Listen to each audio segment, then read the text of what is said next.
Hi, my name is Dmitrii, and today I'm going to talk about a new Covert channel that we discovered with my colleagues at the University of Edinburgh. Today, data breaches happen everywhere, and cloud is no exception because of widely spread spyware and newly discovered side channels.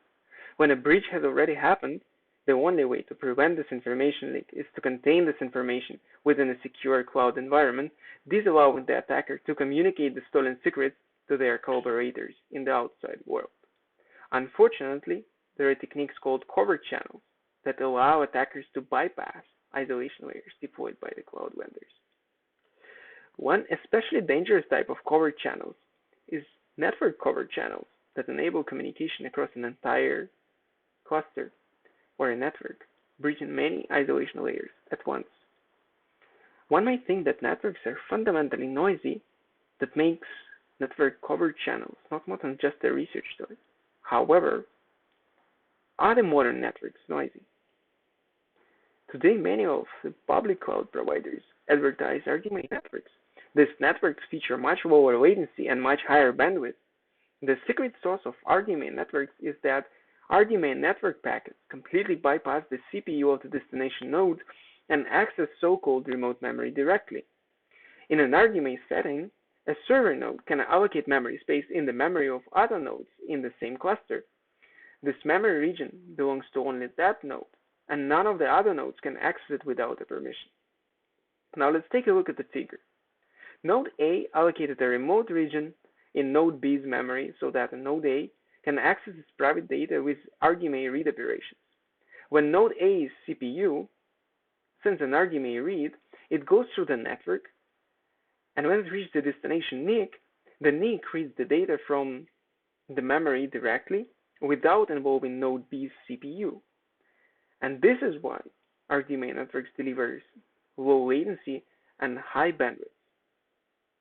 Given this huge network bandwidth of 100 gigabit per second, how does it compare to memory bandwidth in a modern server?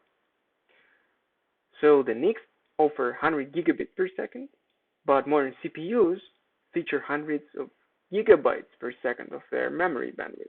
That is an order of magnitude higher than the NIC bandwidth. So from the first glance, the network bandwidth is smaller than the memory bandwidth. But is this statement truly right? Well, we need to take a closer look.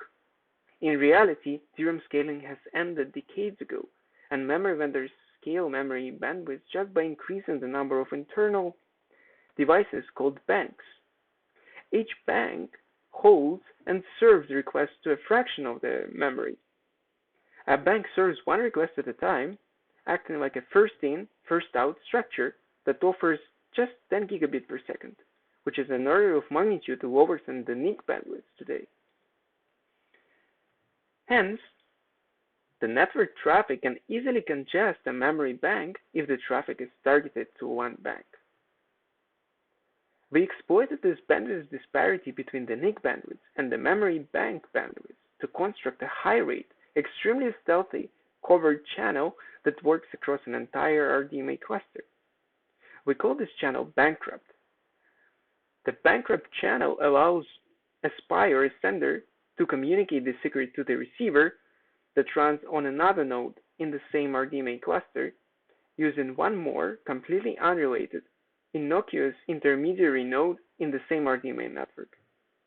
To do so, the sender steers RDMA traffic to one memory bank in the intermediary and modulates this bank's latency. The receiver is able to independently locate and periodically probe the bank and reconstruct the signal in the contention timing channel inside the bank. We evaluated the channel both in our private cluster and in a large-scale research public cloud. You can see the Bankrupt channel signal on the right, as it was recorded by the receiver in a noisy network. One can notice that the signal is clear and rather easy to decode. The Bankrupt channel is high rate and shows high robustness to the network noise while remaining stealthy from all available software and hardware monitoring capabilities. Thank you for your attention. Please check out the Bankrupt's proof of concept code on GitHub. and please feel free to ask me any questions.